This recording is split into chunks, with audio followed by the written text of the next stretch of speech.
Introduction. Do you ever find yourself thinking that everyone else has it all figured out except you?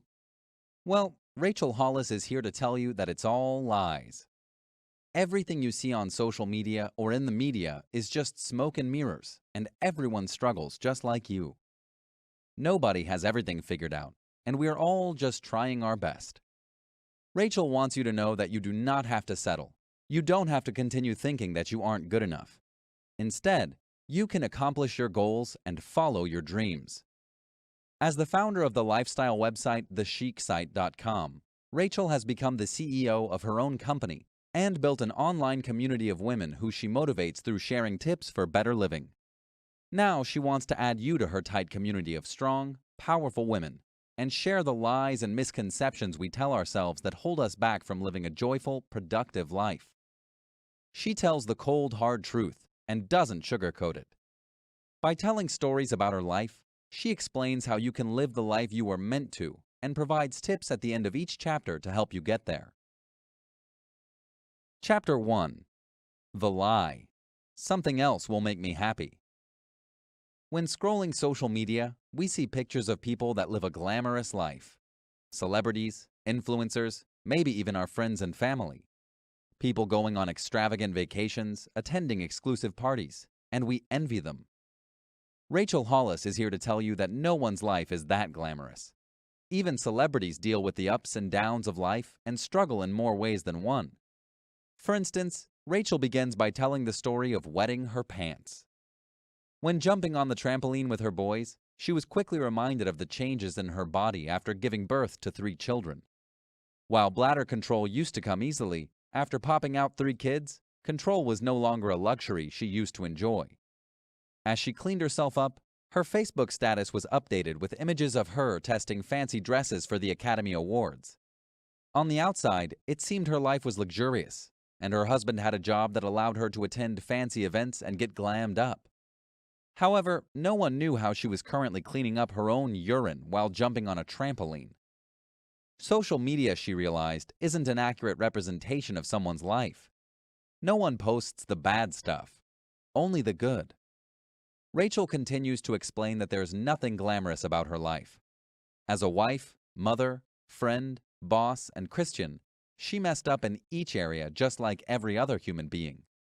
There's no such thing as perfection, and in a society that measures success through near impossible standards, we tend to beat ourselves up when we compare ourselves to others. However, Rachel falls into this trap too, believing that she has to have it all together to be happy and successful. She believes the key to success is taking action and responsibility. Don't be resigned to settling for something that makes you unhappy. Instead, make a change. It's doable and you can do it. The happiest of people know they aren't perfect, but they take responsibility and act. Rachel is one of those people, and that happiness is what others see when they tell her how flawless her life looks. But Rachel's life is far from flawless. In fact, she grew up in a troubled home, raised by dysfunctional parents with a brother who committed suicide in her first year of high school. This forced her to grow up faster than she should have, and she moved as far away as possible when she turned 18. She found happiness in LA, but it wasn't a new location that made her happy. It was many other factors that led to her journey of finding happiness. First, she stopped comparing herself to others. Measuring her success, achievements, and failures against others skewed her idea of what her life should look like. She simply focused on being better than the day before. Second, she made space in her life for only positive people and things. And lastly, she recognized the things that brought her spirit joy. If someone or something disturbs the peace within you, then move away. You can move away. Chapter 2. The Lie. I'll start tomorrow. How many times do you promise yourself that you'll start tomorrow? You'll start that diet, you'll start exercising, you'll stop smoking or stop drinking. But how many times do you break those promises? So many of us are guilty of this procrastination, and Rachel Hollis is not immune to this trait either. She considers herself a chronic procrastinator, telling herself that she would start something and eventually never does it. Slipping up like this is only human, but to make a change in your life, you need to look inwards. Once you made a promise to yourself to start something, then start it. Would you go back on a promise you made to someone else? Probably not. So you shouldn't go back on the promises you make yourself either. For instance, Rachel once promised herself that she would run a few miles on the treadmill, and after a late dinner with friends, she kept that promise. She posted on Snapchat her treadmill session, and her friend was shocked that she ran a few miles so late in the night. Why couldn't she just run in the morning? Couldn't she break routine just once? No. Rachel couldn't go back on the promise that she'd made herself. Do you trust people that break promises? No, because people that go back on their word become untrustworthy. And while you may not realize it, your subconscious takes note of the promises that you break within yourself and concludes that you cannot be relied upon.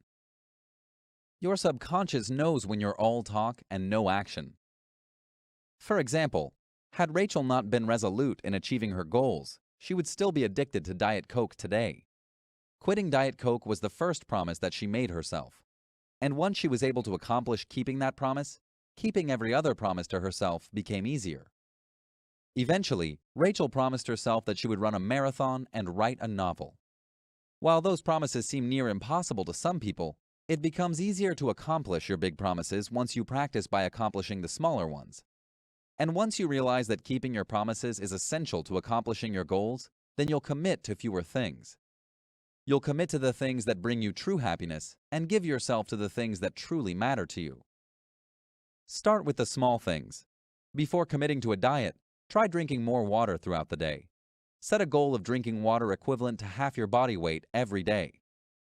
Stop saying yes to everything. Just because something seems admirable doesn't mean you have to commit to it.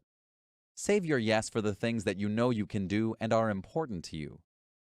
Do a truthful audit of your actions in the past month and see how you've succeeded or failed in keeping your promises.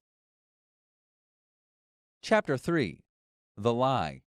I'm not good enough. In today's society, it's hard not to believe that everyone else is doing better than you.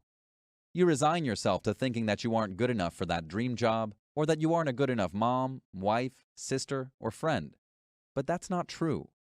Instead, it's important to celebrate your achievements, big or small, and don't worry about what comes next. Celebrate the small things like getting the laundry done, doing the dishes, but don't neglect the big ones too, like getting a promotion or buying a new house. Celebrating your achievements will remind you that you're good enough, you're better than you were yesterday, and you'll be even better tomorrow. For Rachel, achievements were the only way that she measured her success. Achievements like getting A's on her report card, or perhaps scoring the lead role in the school play. You see, since Rachel was the youngest of her siblings and her parents had a rocky relationship, she got attention when she achieved something, and that made her feel good. So she developed a pattern that was eventually ingrained into her subconscious that her self-worth was solely based on her accomplishments. She became a workaholic later in life, always on the go, throwing herself into her job to make herself feel good. Work became her crutch. Once, when she was just 19 years old and afraid of an impending breakup, she threw herself maniacally into her work until her body shut down. She suffered from facial paralysis and became more self-conscious and depressed than ever, and still the breakup happened. Even worse, the paralysis came back. This time it was during a romantic getaway, and the doctors discovered that her condition was brought about by excessive stress. She felt defeated. She'd been giving advice to women for years about how to live their best life, and she broke one of the biggest rules. She didn't care for herself. Luckily, our bodies are very good at telling us when they're being overworked, but it's up to us to recognize the signs and take the necessary actions to listen to our bodies. Doctors told Rachel that she needed to do nothing. Nothing? How could a workaholic do nothing? Well, she forced herself to take rest periods where she would simply sit and do nothing. It wasn't easy, but she realized that this leisurely time was good for her and her body. So she immersed herself into therapy and began to study scripture, where she realized that her achievements weren't near as important as being a child of God. She learned to accept herself, and that even without all the big achievements, she would still be good enough. Invest in some therapy. This helped Rachel uncover the root of her addiction to work. Without that knowledge, any other solution would have been misinformed and misdirected. Go out of your way to seek happiness. Spare some energy for doing things that delight and relax you. You'd be surprised what taking time off can do for your work life. You come first. You cannot give yourself if you're not healthy and happy, so put yourself first to become better for those around you. Chapter 4. The Lie. I'm better than you. How often do you find yourself judging other women? Whether it's conscious or not, you see that mother who keeps enabling her ill-mannered children at the store. Or you see a woman who is dressed too provocatively or even too modestly. Do you feel better when you judge these other women or pick at their faults? Sadly, no. Most of the time, the flaws that we point out in others are merely reflections of the ones that other people point out in us. It's a vicious cycle that needs to stop. Our words carry more weight than we realize, even when said in the absence of these other women. And the earlier we recognize the significance of our words and impact they have on our lives, the earlier we'll see the need to change our ways. Remember high school? For many girls, it was a time of immaturity and mean girls, and Rachel's experience was no different. She remembers the one time she criticized another girl at school, and it still haunts her to this day.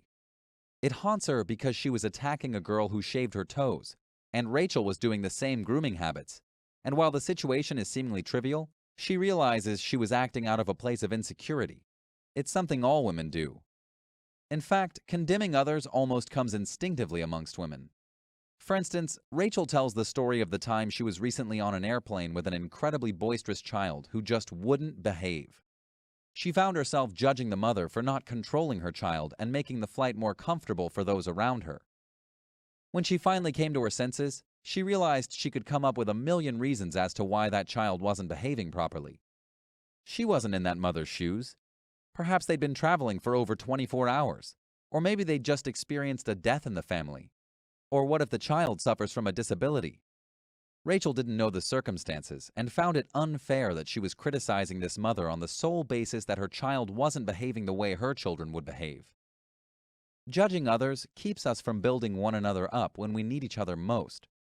Perhaps that woman on the plane needed a simple reminder that she was good enough, or that she was a good mother despite her child misbehaving. We need to stop judging and tearing each other down, and the first step is to stop kidding yourself. Everyone judges whether you say it or not. A roll of the eye or a tilt of the head can say far more than words. At the end of the day, you are just as guilty as Rachel. The next step is to acknowledge that your way is not the only way. Many roads lead to the same destination, and your road may not be the same as another's. Stop thinking that you know all there is to know about anything, or that anyone who thinks differently than you is wrong. No topic illustrates this better than religion. For many people, any religion that is different from their own is wrong. However, Rachel believes in the fundamental principle to love your neighbor no matter the differences. In all her years of catering to women's needs through her lifestyle website, Rachel has discovered that women need just a few things to be happy: community, kinship, and interaction. But to achieve this, we need to stop criticizing one another.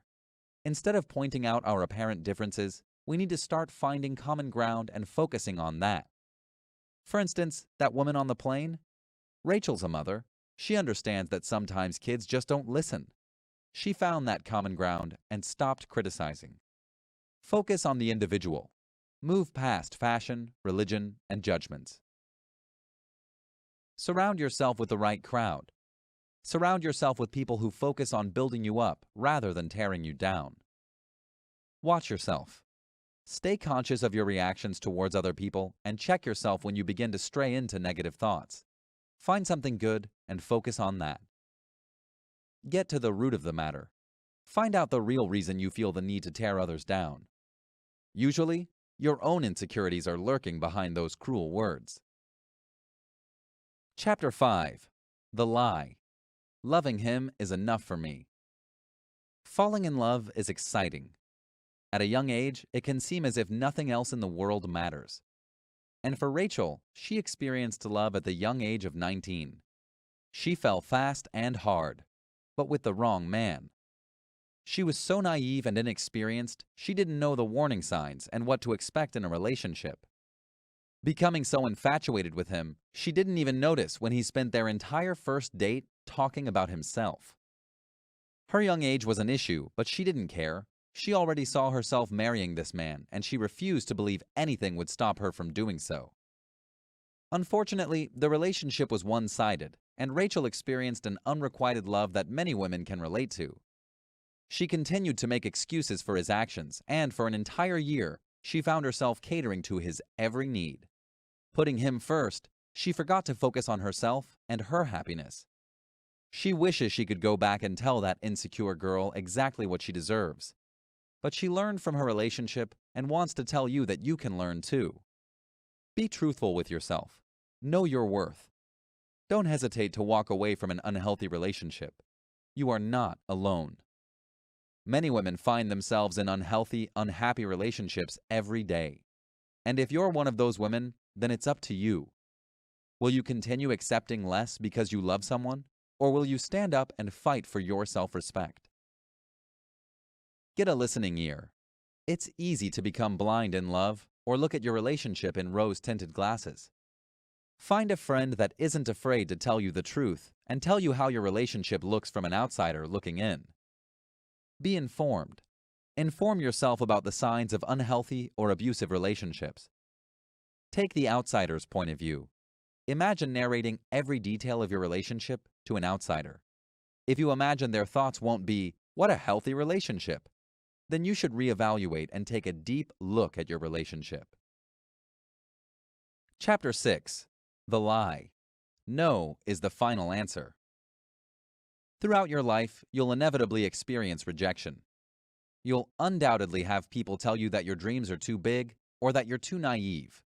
But it's important to keep a positive mindset in the face of rejection. Those that hear no and decide to give up on their dreams, those people will never find success. Instead, you must change your perspective. Stop putting yourself down and instead take that rejection as an opportunity to learn from your mistakes and become better. We see life and the things that happen to us through our own filters, our own biases, and our own lens. So decide to always find the good in the bad. So figure out your dreams and write them down. Write down the ones that you've never told anybody about because of fear, panic, or failure. Admit your fears. If you hold back on your fear, you'll never be able to overcome them, and they'll continue to hold you back. People give up on their dreams for many reasons. Maybe an influential person in their life told them it would never work out for them, or they just let the rejection get to them. There will be bad days. You'll have your low points. Cry if you need to, then wipe your tears, freshen up, and prepare for your next move. Remember that achieving your dreams is a matter of life and death, because you can choose to either actually live out your dreams or choose to not exist and die before you're dead. But it's also important to measure your success on your growth. Be better than yesterday and do better tomorrow. Ignore the expert opinion. Don't be rude, but stick to your dreams. Sometimes when you encounter a hurdle, change your course, but still be on your way to the desired destination.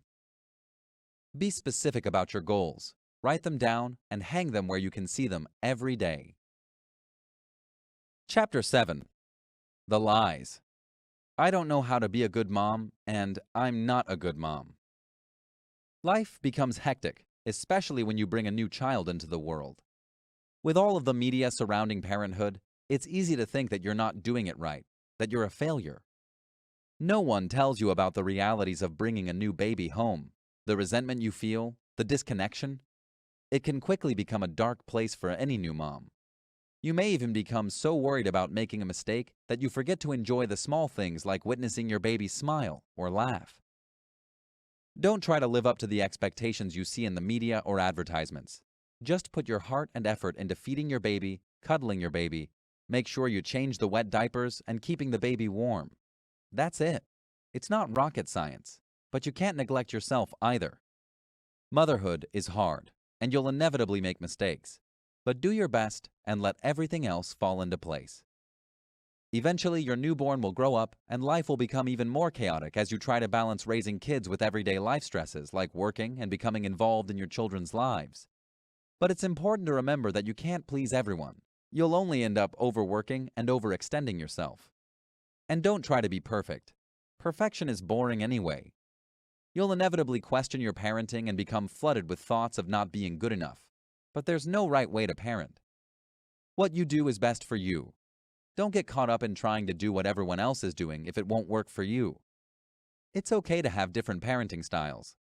Being a parent is a mix of the good, the bad, and the ugly.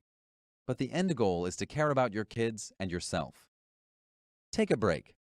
Once in a while, do something besides being a mom. Go to the spa, go on a date, go swimming, see a movie. Taking time for yourself will improve your disposition, and your children will notice when you come home. You can be a better mom when you are happy and cheerful. Follow your dreams. Having kids doesn't mean you have to give up on accomplishing your goals and following your dreams.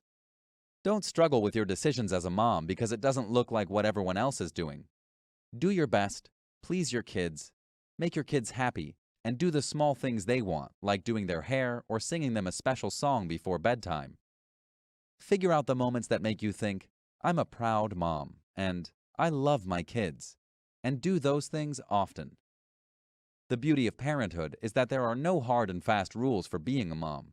Simply do what works for you and don't worry about anyone else. Look at the beautiful and amazing things about your kids and be proud of yourself as a mom. If the bad things outweigh the good, seek help. Get to know those other moms you're pitting yourself against. They struggle and make mistakes too, and you'll see that not everything is always as it seems.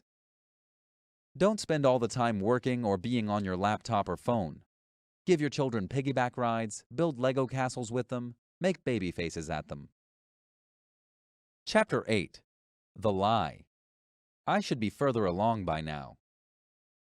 Why is it that growing older scares us? Every year we grow another year older. Some of us believe another year has come and gone and we still haven't accomplished what we set out to do.